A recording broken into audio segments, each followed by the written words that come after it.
자, 우리 전우자로 이렇게 인사합시다. 하나님 당신을 사랑하십니다.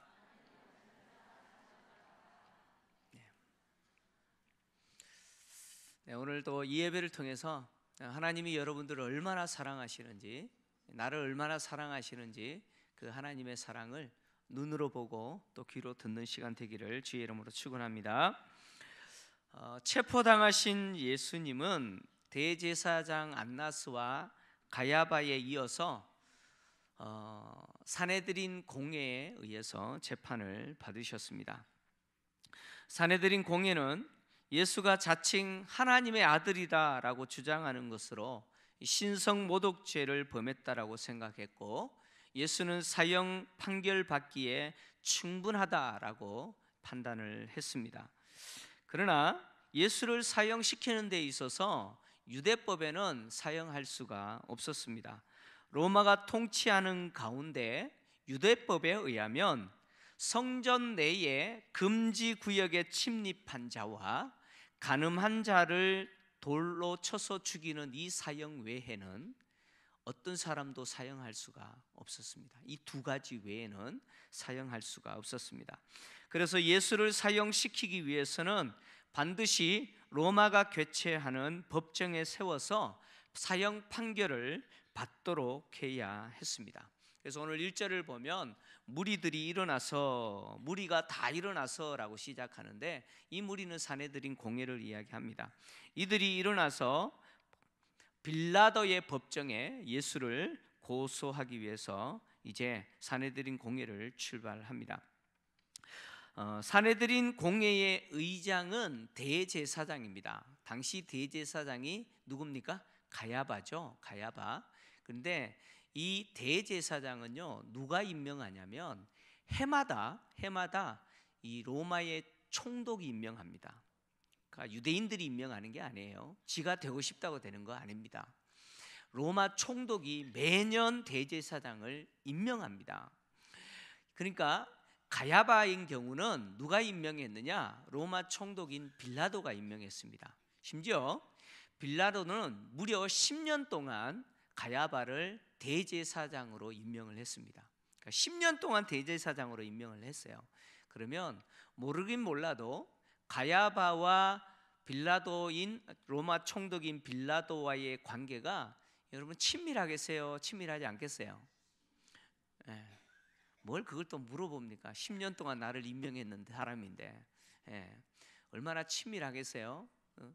그러니까 지금 무엇을 우리는 생각하게 만드냐면, 지금 빌라도의 법정이에요. 그러니까 판사가 누구예요? 빌라도예요. 판결을 내리는 사람은 빌라도고, 또 예수를 고소하는 사람은 누구예요? 빌라도와 아주 밀접한 관계가 있는 가야바, 대제사장 가야바가 의장으로 있는 산헤드린 공회가 예수를 고소합니다. 그러면 이 예수님에 대한 판결은 어떤 식으로 내려질 거라고 기대가 됩니까? 뭐 안 봐도 뻔하죠. 예수님은 사형 판결을 받을 수밖에 없다라고 하는 그런 기대를 가지게 됩니다. 자, 예수님이 로마가 시행하는 빌라도의 법정에 고발되었다라고 하는 것은 예수님께서 이미 당신의 죽음에 대해서 예고하신 것이 지금 진행되고 있다는 것을 이야기를 합니다. 예수님은 누가복음 9장 22절에서 제일 먼저 첫 번째 당신이 죽으실 것을 예고하셨어요. 첫 번째 예고하셨고, 그리고 누가복음 9장 44절에 두 번째로 제자들에게 당신이 죽을 것이라고 예고하셨습니다. 그리고 마지막 세 번째는 누가복음 18장 32절에서 33절을 통해서 세 번째, 당신이 이방인의 손에 의해서 죽을 것이다, 이렇게 예고하셨습니다. 예수님의 이 예고대로 지금 진행되고 있다는 거예요. 성취되어 가고 있다는 것을 보여줍니다. 당시 유대 총독이었던 본디오 빌라도는 AD 26년부터 AD 36년까지 10년 동안 유대를 관할했던 로마 총독입니다. 그는 지중해 해안 도시인 가이사라 마리티마에서 유대를 통치했습니다. 그러니까 이 마리티마라는 말은 빼고 주로 가이사라라고 하는 도시라고 이야기합니다. 이 가이사라에서 통치를 했는데 그곳에 로마 총독의 관저가 있었습니다. 근데 원래 로마 총독의 관저가 아니고 헤롯 궁입니다. 헤롯 궁인데 그 헤롯 궁을 로마가 총독을 보내면서 총독의 관저로 사용하도록 한 겁니다. 이렇게 로마가 파견한 총독인 빌라도가 해야 될 역할은 뭐냐면 유대의 평화를 유지하는 것, 평화를 유지하고 그리고 또 한 가지 로마를 위해서 세금을 거두는 겁니다. 이것이 총독이 해야 될 역할이었습니다. 빌라도가 예루살렘에 오면 거처하는 곳이 있었는데 바로 재판하는 블라이도리움이라고 하는 뜰이 있는 곳이었습니다. 그곳이 총독의 관저이기도 하고 또 예수님을 재판했던 곳이기도 합니다. 이곳에서 예수님의 재판이 이루어졌습니다. 총독인 빌라도가 가이사라에 있지 않고 지금 예루살렘에 와 있는 이유는 유월절을 맞이해서 혹 집결한 유대인들에 의해서 일어날 수 있는 밀란을 방지하기 위해서 지금 예루살렘에 와 있었습니다. 로마의 재판은 이 고소, 신문, 판결이라고 하는 과정을 통해서 진행되어졌습니다. 산헤드린 공회는 예수님에 대해서 세 가지 죄목에 대해서 고소를 했습니다. 세 가지 죄목을 고소했는데 첫 번째 죄목은 예수가 유대 백성들을 미혹했다라고 하는 죄목입니다. 두 번째 죄목은 가이사에게 세금을 바치는 것을 금했다라고 하는 죄목이고 세 번째 죄목은 자칭 유대인의 왕 그리스도다라고 주장했다라고 하는 제목입니다. 이걸 좀 더 구체적으로 살펴보면 첫 번째 제목이 뭐라고 그랬습니까? 유대인들을 미혹했다라고 하는 거죠. 이 미혹했다라고 하는 이 말은요, 디아스트레포라고 하는 단어인데 이 말은 뒤틀리다, 비뚤어지게 하다 그런 의미예요. 그러니까 예수가 가르치는 것을 통해서 유대인들로 하여금 잘못된 길로 가도록 가르쳤다는 거예요. 그러니까 지금 이 산헤드린은 예수가 유대 사회를 잘못된 길로 가도록 만드는 것을 통해서 혼란을 일으키는 자다 이렇게 고소를 하는 거예요. 자, 그래서 유대 사회에 혼란이 일어나면 어떻습니까? 평화가 깨어지죠. 자, 총독이 해야 될 중요한 역할이 뭐였습니까? 유대의 평화를 유지하는 거예요. 그런데 이 예수라는 자가 유대인들을 잘못된 길로 이끄는 것 때문에 유대 사회가 혼란을 일으켜서 그 평화가 깨어진다는 거예요. 파괴된다는 거예요. 그래서 예수는 제거돼야 된다 이렇게 주장했다는 거예요. 근데 여러분, 유대인들, 이스라엘 백성들을 잘못된 길로 이끌고 있다라고 하는 이 고발은 사실 누가 들어야 될 고발이에요? 산헤드린 공회가 들어야 될 고발 아니에요? 정작 그들이 하나님이 원하시는 방향과 목적대로 이스라엘 백성들을 이끌어야 될 책임이 있는데도 불구하고 정작 그들이 이스라엘 백성들을 비뚤어지게 이끌고 있는 거, 그들이 들어야 될 고발이에요. 근데 이것을 예수님에게 적용해서 예수가 유대 사회의 평화를 깨뜨리는 자이기에 죽여야 된다라고 지금 고소하는 것이죠. 두 번째 고소의 내용은 가이사에게 세금을 바치는 것을 금했다라고 하는 주장이에요. 그런데 여러분, 이 주장은 사실입니까? 거짓입니까? 사실입니까? 거짓입니까? 거짓입니다. 이 주장은 거짓이에요.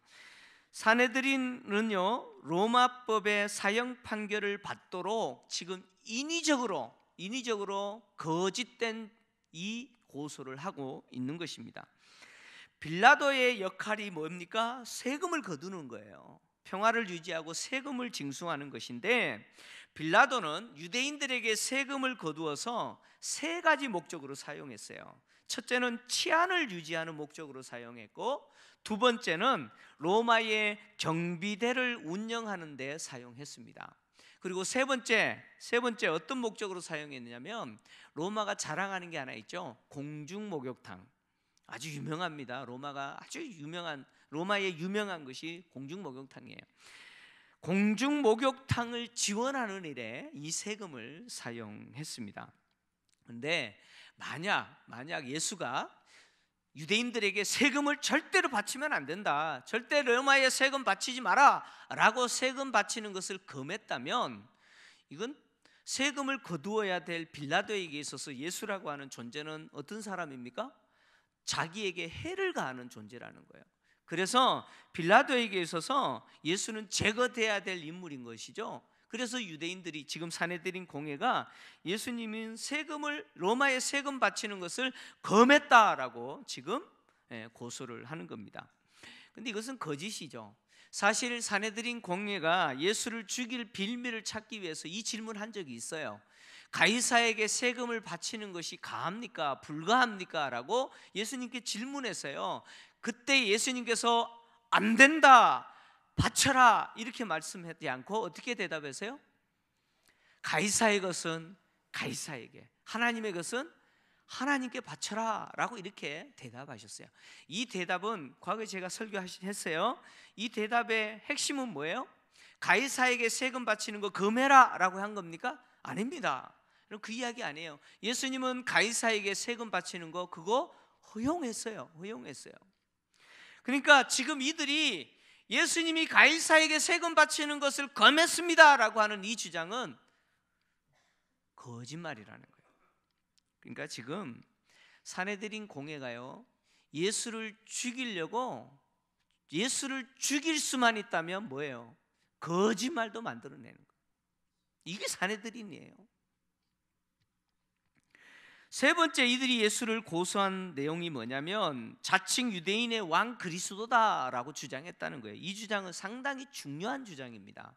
무슨 이야기냐면, 예수가 실제로 자기가 유대인의 왕으로서 그리스도라고 주장했다면 예수는 어떤 존재가 되냐면 유대를 로마로부터 독립시키는 혁명가가 됩니다. 혁명가가 되는 거예요. 그래서 로마로부터 저항하는 인물이 되는 거예요. 그리고 또 더하여서 당시 유대인의 왕은 누가 임명하느냐? 유대인들이 투표로 뽑는 게 아니에요. 유대인의 왕은 로마가 임명합니다. 과거에 조선시대의 왕은 누가 임명합니까? 조선 백성이 임명합니까? 조선 왕이 임명합니까? 왕이 내 아들이라고 네 왕되라 그러면 왕됩니까? 여러분 그렇지 않아요. 조선시대 왕은 누가 임명합니까? 청나라나 명나라에 가가지고 내 아들이 있는데 이 여덟 아들 중에 이 아들이 내 뒤를 이어서 왕이 되려고 합니다. 허락 좀 해주세요. 그래서 사신 보내서 허락 받아서 왕이 되는 거 아닙니까? 그 청나라나 명나라나 이런 데서 임명했잖아요. 마찬가지로 유대인의 왕은 누가 임명하느냐? 로마 황제가 임명합니다. 가이사가 임명합니다. 그런데 예수가 자기가 왕이래요. 그러면 어떻게 됩니까? 지금 예수는 누구의 권위와 누구의 주권에 도전하는 겁니까? 가이사의 주권과 가이사의 권위에 도전하는 거예요. 로마 황제와 정면으로 맞서는 것이 되는 거예요. 그런 경우 예수는요 죽어야 되는 거예요. 지금 사내들인이 이런 것 갖고 예수님을 고소한 거예요. 사내들의 고소를 접수한 빌라도는 실제로 사내들의 고소대로 예수가 그런 존재인지 신문합니다. 자, 신문을 하는데 로마의 신문 과정은 크게 둘로 나눕니다. 신문 절차가 까다롭지 않고 신속하게 진행되는 코그니치오라고 하는 신문 진행 과정이 있어요. 이런 방식이 하나가 있고 또 두 번째 방식이 있는데 신문 절차가 까다롭고 더디게 진행되는 오르도라고 하는 신문 진행 절차가 있습니다. 이 두 가지 진행 절차가 있는데 예수님의 경우는 오르도가 아니라 신문 절차가 까다롭지 않고 신속하게 진행되어지는 코그니치오라고 하는 방식으로 진행되어졌습니다. 빌라도는 예수님에게 네가 유대인의 왕이냐 이렇게 신문합니다. 네가 유대인의 왕이냐? 그랬더니 예수님이 뭐라고 대답합니까? 우리 번역에는 내 말이 옳도다, 네 말이 옳도다 이렇게 했다는 거예요. 근데 이건 조금 잘못된 번역이에요. 그러니까 원문에 직역해서 번역하면 네가 말했다 이런 번역이에요. 자, 네가 유대인의 왕이냐? 이렇게 예수님에게 질문했더니 예수님이 네가 말했다 이렇게 대답했다는 거예요. 자, 그러면 예수님이 유대인의 왕이라고 인정한 겁니까? 인정하지 않았습니까? 했습니까? 네가 유대인이냐 왕이냐? 네가 말했다 이렇게 답했다는 거예요. 그러면 내가 유대인의 왕이다라고 대답한 거예요? 내가 유대인의 왕이 아니다라고 대답한 거예요? 도대체 이게 무슨 말이에요? 여러분, 예수님의 이 대답은요 절묘한 대답이에요. 네가 유대인의 왕이냐? 당신이 대답했습니다. 이 말은 절반은 맞고 절반은 틀리다는 이야기예요. 무슨 이야기냐? 예수님이 유대인의 왕이 맞아요. 근데 이때는 하나님께서 보내신 하나님의 아들로서 성령의 기름 부음 받은 자로서 유대인의 왕으로서 메시아라고 하는 사실은 맞아요. 그러나 산헤드린 공회가 고소하고 또 지금 유대인의 왕이냐라고 묻고 있는 그 빌라도가 생각하는 그런 유대인의 왕은 아니다, 그런 이야기예요. 무슨 말인지 이해되시죠? 얘가 유대인의 왕인 것은 맞으나 네가 생각하는 그런 유대인의 왕 아니다, 이 대답이에요. 네가 말했다라는 말은 바로 그 대답인 겁니다. 그러니까 무슨 이야기냐? 빌라도는요 예수님의 그 대답을 듣고 예수가 자기가 유대인의 왕인 것처럼 대답한 것으로 받아들여요. 그런데 빌라도는 그 대답에 대해서 별로 그렇게 중요하게 여기지 않습니다. 왜냐하면 앞으로 계속해서 예수가 죄가 없다라고 주장하게 될 것이기 때문에 그렇습니다. 그리고 또 심지어 예수가 십자가에 못 박혀 돌아가실 때에 그 죄패에 뭐라고 적어놨어요? 빌라도가 유대인들은 그거 제발 빼라고 이야기했는데 유대인의 왕 예수라고 딱 붙였어요. 그러니까 빌라도는요 지금 예수님이 유대인의 왕이다라고 주장하는 것처럼 들리지만 그것에 대해서 그렇게 신빙성 있게 받아들이지 않았다라는 거예요. 그러니까 빌라도의 입장에서 유대인의 왕처럼 주장하는 것처럼 보이지만 사형시킬 만한 죄는 없다는 거예요. 도대체 사형시킬 만한 죄가 없다는 사실을 빌라도가 보게 된 거죠. 그래서 빌라도는 이 산헤드린 공회 무리들에게 예수는 사형시킬 만한 죄가 없다라고 무죄 선언을 합니다. 그랬더니 이 산헤드린 공회가요 크게 반발합니다. 더 강하게 주장합니다. 어떻게 주장하느냐?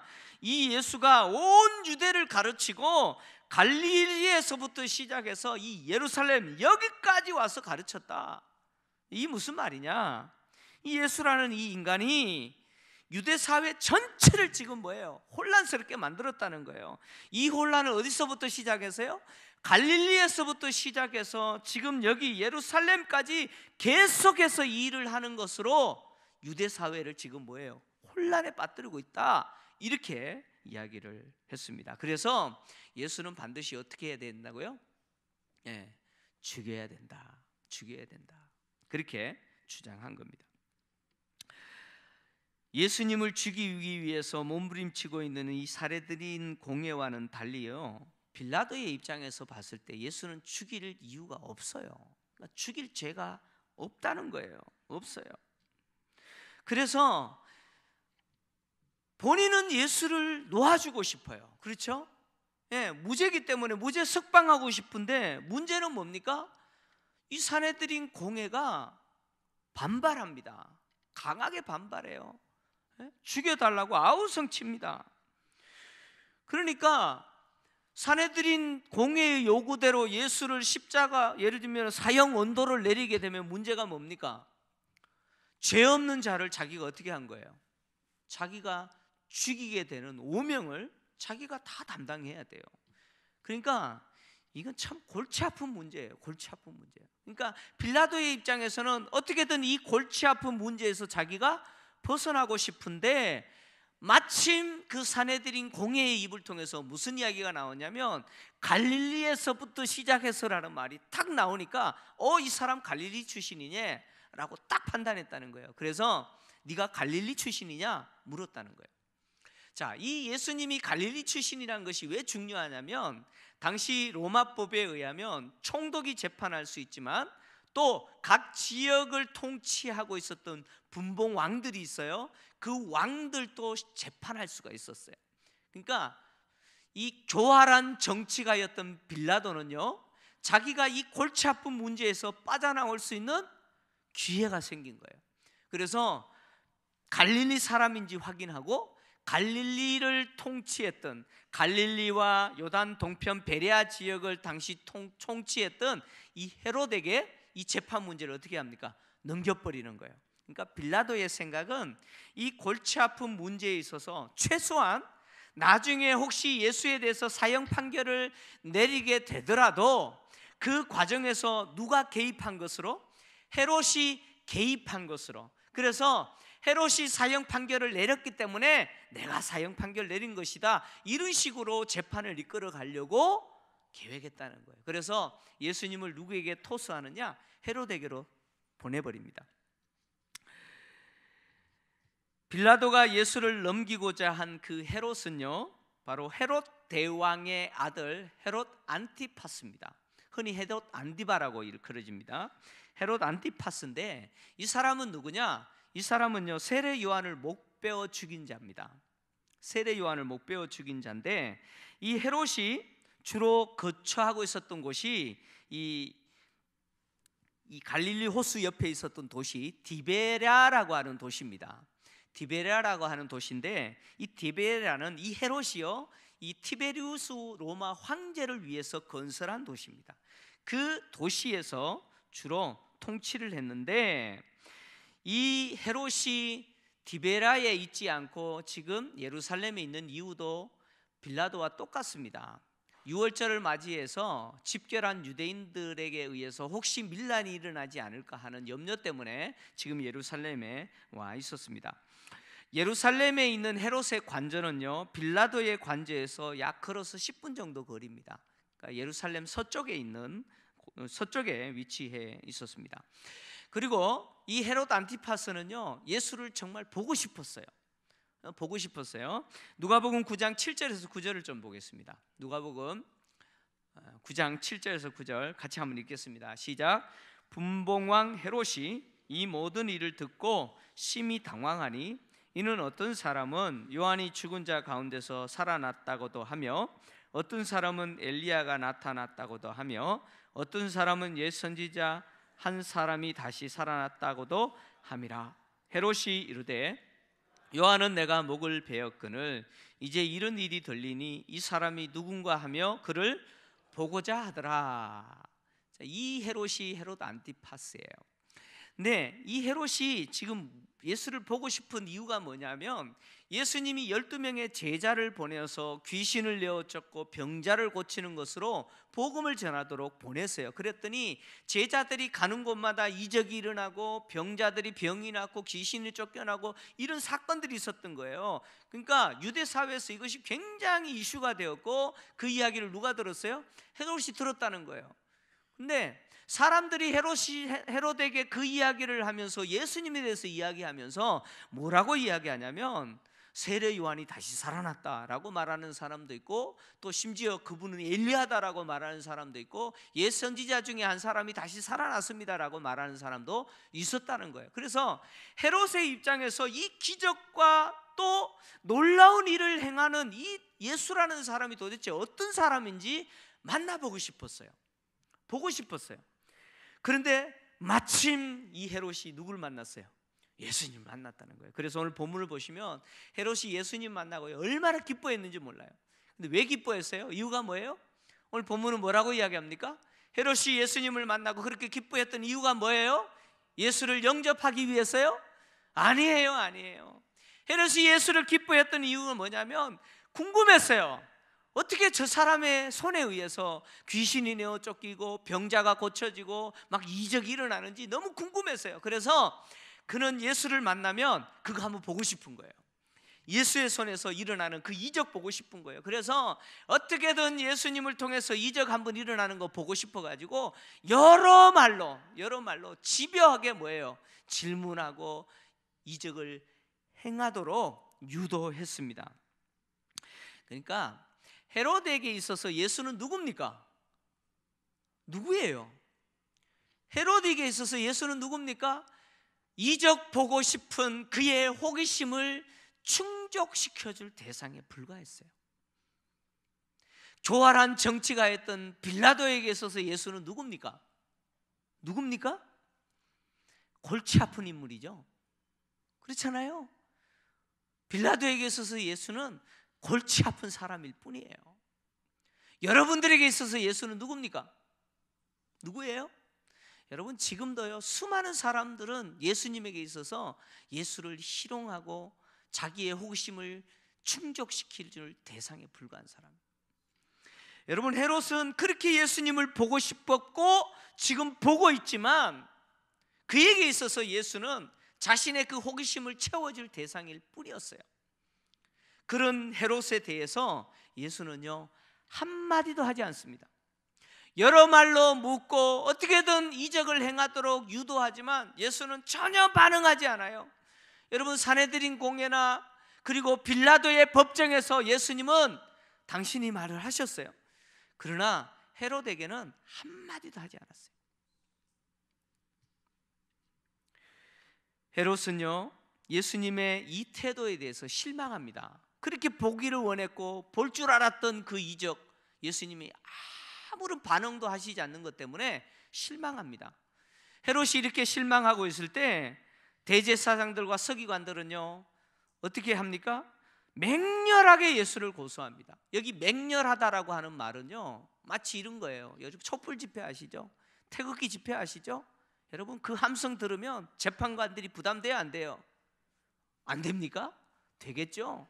지금 맹렬하게 고소하다라는 말은 헤롯이 부담을 느낄 정도로 이들이 격하게 예수를 죽여야 된다고 고소한 거예요. 그런데요, 헤롯이라는 사람은요, 그들의 그 격한 반응에 대해서 관심 없어요. 오직 헤롯은 무엇이 관심 있습니까? 이적 보는 거예요. 이적 보는 거예요. 근데 그것을 예수님이 안 하세요. 예수님은 한마디도 안 하세요. 그러자 헤롯이 실망해가지고 어떻게 하느냐, 자신의 군대와 함께 희롱합니다. 군대와 함께 희롱하고 빛날 옷을 입혀서 다시 빌라도에게 돌려보내죠. 그러니까 헤롯에게 있어서 예수는요, 호기심을 충족시켜줄 인물, 그리고 희롱하는 대상일 뿐이었어요. 헤롯이 빛난 옷을 예수님에게 입혔다 그랬는데, 이 빛난 옷이라고 하는 것은 빛이 나는 옷, 눈이 부시는 옷이라는 의미인데, 이 말은 왕이 입는 옷이라는 거예요. 그러니까 누가 입던 옷일까요? 여러분, 누가 입던 옷일까요? 헤롯 지가 입던 옷일 거예요.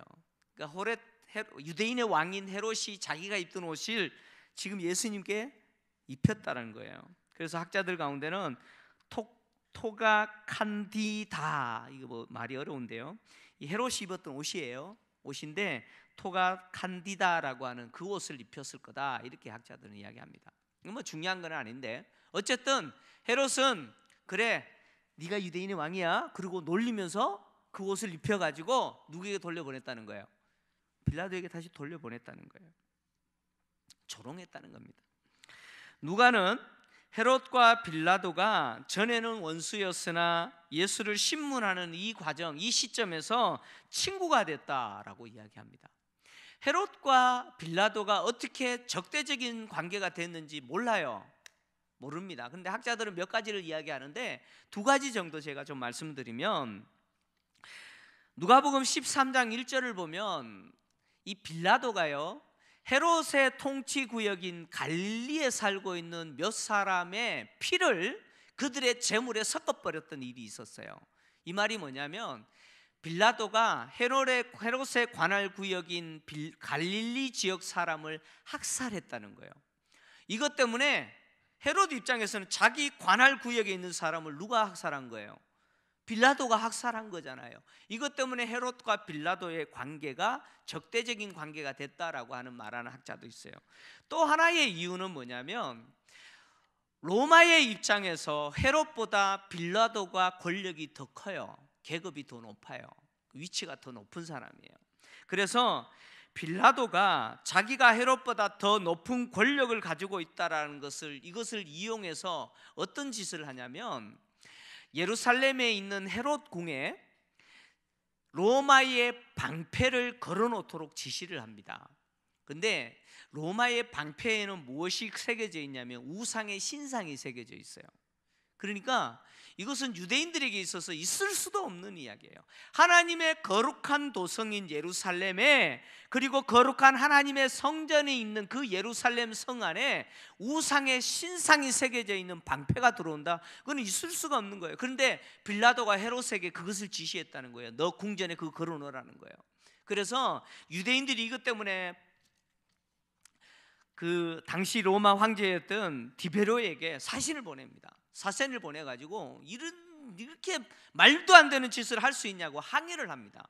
그래서 디베로가요 빌라도에게 무슨 명령을 내리냐면 예루살렘에 있는 헤롯궁에 있는 그 방패를 걷어서 가이사라에 있는 빌라도 너의 관저 안에 있는 신전에 그거 걸어둬라 라고 명령해요.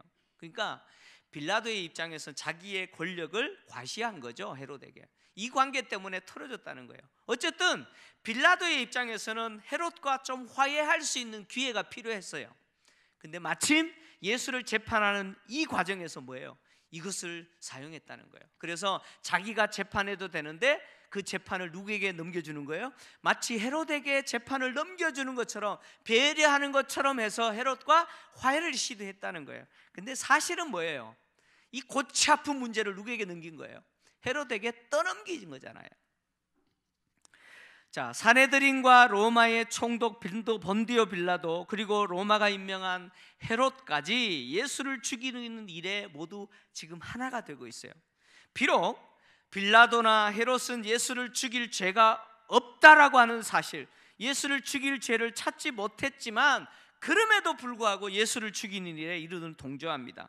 특히 헤롯은 예수가 죄가 없다는 사실을 분명히 알고 있음에도 불구하고 예수를 석방하지 않고 희롱의 대상으로 삼을 뿐만 아니라 다시 빌라도에게 돌려보내는 것을 통해서 예수를 죽음에 한 발짝 더 가게 만들었습니다. 여러분, 본디오 빌라도나 헤롯이나 그리고 또 유대 당국인 사내들인 공회가 이렇게 예수를 죽이는 일에 하나 되어 있는 이 모습은 시편 2편의 성취입니다. 시편 2편 1절에서 3절 좀 같이 읽습니다. 같이 읽겠습니다. 시작. 어찌하여 이방 나라들이 분노하며 민족들이 헛된 일을 꾸미는가?